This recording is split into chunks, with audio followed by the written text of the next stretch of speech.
Doctor صاحب میں یہ پوچھنا چاہتا ہوں کہ کانکوبائنز جو تھیں آپ صلی اللہ علیہ وسلم کے دور میں، ان کے ساتھ جو نکاح کا کانٹریکٹ تھا اس کی کیا حیثیت تھی عام بیویوں کے نکاح سے؟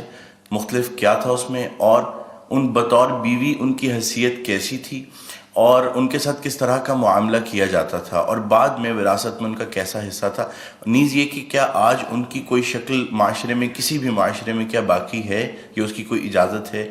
دوسرا ڈاکٹر صاحب یہ کہ اگر اس کو ایلیبریٹ آپ کر دیں تو ساتھ یہ بھی بتا دیجیے گا کہ سورہ نساء کی جو آیات ہیں، آیت نمبر 4 اور 24 جس میں وما ملکت ایمانکم ان کے بارے میں آیا ہے، ان کو زیادہ ایلیبریٹ کرنے کے لیے کون سی تفسیر بہترین ہے جس کو پڑھا جا سکتا ہے، اگر آپ کو اس وقت آپ ریکال کر سکیں؟ جزاک اللہ۔ پہلے تو اپنی بات میں ایک تصحیح کر لیجئے، باندیوں کے ساتھ یا لونڈیوں کے ساتھ یا کانکوبائنز کے ساتھ کوئی نکاح نہیں ہوتا تھا۔ منکوحہ وہ بیویاں کہلاتی تھیں اور یہ باندیاں کہلاتی تھیں، یہ ملکیت ہوتی تھی۔ بیوی ملکیت نہیں ہوتی، بیوی تو ایک سوشل کانٹریکٹ کے تحت آپ کے ساتھ آتی ہے، زندگی گزارتی ہے، اس کی مرضی کے بغیر اس کا نکاح نہیں ہو سکتا، اس کی اجازت سے نکاح ہوا ہے، اور بیوی جو ہے اس کو یہ حق بھی حاصل ہے کہ وہ کبھی چاہے تو آپ سے سیپریشن جو ہے وہ حاصل کر لے۔ لیکن یہ جو ملکیت کا تصور ہے اس میں یہ چیزیں نہیں ہیں، نہ اس میں نکاح ہے، نہ اس میں کوئی وراثت کا حصہ ہے، بلکہ وہ تو خود وراثت میں منتقل ہو جائیں گی۔ اگر کوئی شخص جو ہے اس کے کچھ باندیاں تھیں تو اس کے انتقال کے بعد وہ اس کی ملکیت ان کی جو ہے جیسے اور پراپرٹی جو ہے وہ منتقل ہوگی، اولاد کو ایسے ہو جائے گی۔ تو پہلی بات تو یہ چاہے اچھی لگے چاہے بری، لیکن آپ اس کو سمجھ لیجئے ایز سچ کے جیسے وہ تھا معاملہ۔ ہمیں اس کے اندر جو ہے وہ کچھ اس کو پیلیٹیبل بنانے کے لیے اور اس کو جو ہے اس کے اندر کوئی ترمیم نہیں کرنی چاہیے۔ سٹیٹس جو ہے باندی کا، کانکوبائنز کا، وہ یہ ہے جو میں نے آپ کے سامنے رکھا۔ اچھا، اصل مسئلہ یہ آتا ہے کہ آیا آج بھی ایسا کوئی معاملہ ہے؟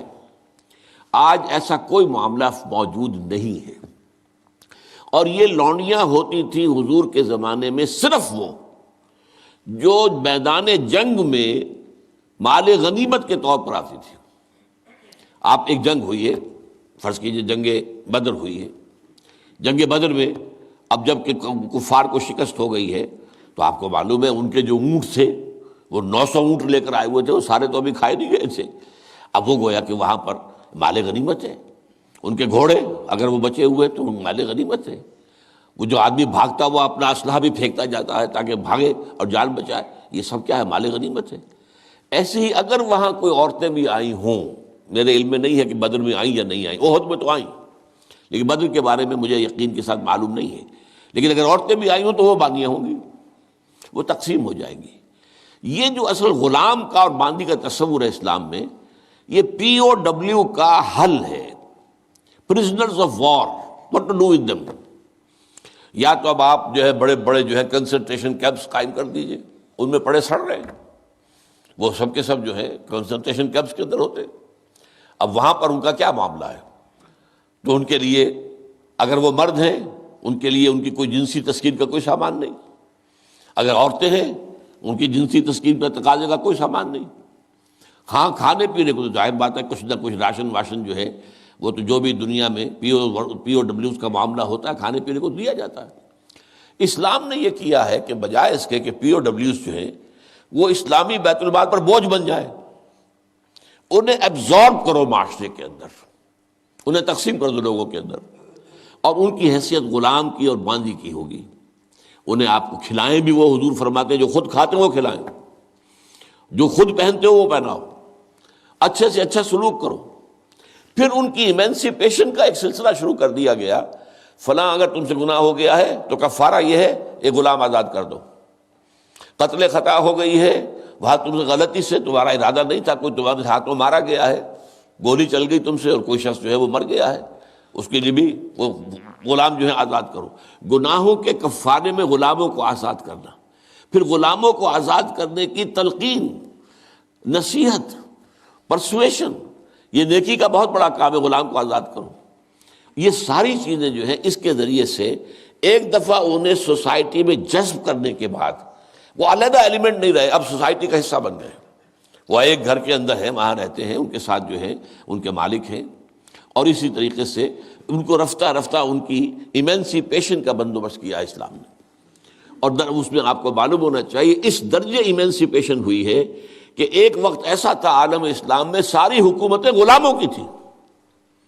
مڈل ایسٹ میں ممالک کی حکومت، مملوک کہتے ہیں اس کو کہ جو کسی کی ملکیت ہے، غلام ہے. ممالک بڑے بادشاہ ہوئے. ہندوستان میں جو دہلی میں پہلی حکومت قائم ہوئی ہے وہ کون تھے؟ خاندان غلامہ، قطب الدین ایبک اور یہ بلبن، ایسے ایسے شاندار، اور جو ہے اور یہ التتمش، یہ کون تھے؟ غلام تھے.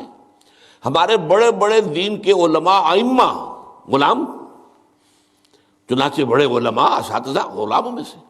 تو اسلام نے یہ راستہ اختیار کیا ہے. البتہ آخری سوال کا یہ ہے جو میرے اپنے ذہن میں ہے کہ اسلام نے اس انسٹیٹیوشن کو فائنلی ایبروگیٹ کیوں نہیں کیا؟ ایبروگیشن، جیسے آپ کو معلوم ہے سود کا معاملہ چلتا رہا، آخر میں آ کے سن 9 میں فائنلی طے کر دیا گیا حرام، اب اس کے قریب مت پھٹکو. اس کی حکمت میرے نزدیک یہ ہے کہ یہ خالص اسلامی جہاد ہونا ہے قیامت سے قبل ایک مرتبہ بہت بڑے پیمانے پر، جس کو کہا گیا ملاحم، اور جس پر پورے باب جو ہیں وہ احادیث کی کتابوں میں ہے. اس وقت میں سمجھتا ہوں کہ ضرورت پیش آئے گی اس انسٹیٹیوشن کو انووک کرنے کی کہ اس وقت پرزنرز آف وار کا معاملہ اس طور سے ڈیل کیا جائے. لیکن اس وقت تک کسی آزاد انسان کو پکڑ کر غلام بنا لینا بہت بڑا گناہ ہے، ناقابل معافی گناہ ہے، کسی کو حق حاصل نہیں ہے. یہ جو امریکنز لے گئے تھے، آپ کو معلوم ہے یہ افریقہ کے مغربی ساحل کے ساتھ ساتھ وہاں سے یہ لوگ لے کر گئے پکڑ کر ان کو، افریقیوں کو، اور وہاں جا کر انہیں غلام بنایا ہے اور شدید ترین جو ہے سختیوں میں انہیں رکھا ہے. یہ معاملہ اسلام میں نہ کبھی ہوا ہے، نہ اس کی کوئی اجازت ہے. کسی غلام، کسی آزاد انسان کو پکڑ کر زبردستی غلام بنا لینا، اس کی نہ کبھی اجازت رہی ہے نہ کبھی ہوگی. البتہ پرزنرز آف وار کے معاملے میں یہ شکل ہے جو اسلام میں رہی ہے، اور ہمیں اسی طریقے سے سمجھنا چاہیے. چاہے ٹھیک ہے دنیا اس کے اوپر فکرے چست کر دے گی یا کوئی اس کو کہے گی، پاس بہت سی چیزیں ہیں کہ جو لوگوں کے عام جو مزاج اس وقت کا ہے وہ اس میں وہ ذرا آسانی سے وہ بات جو ہے ان کے ذہن کے اندر اترتی نہیں ہے. لیکن we have to be faithful کہ دین کی اصل تعلیم کیا ہے، اسی کے ساتھ جڑے رہنا چاہیے.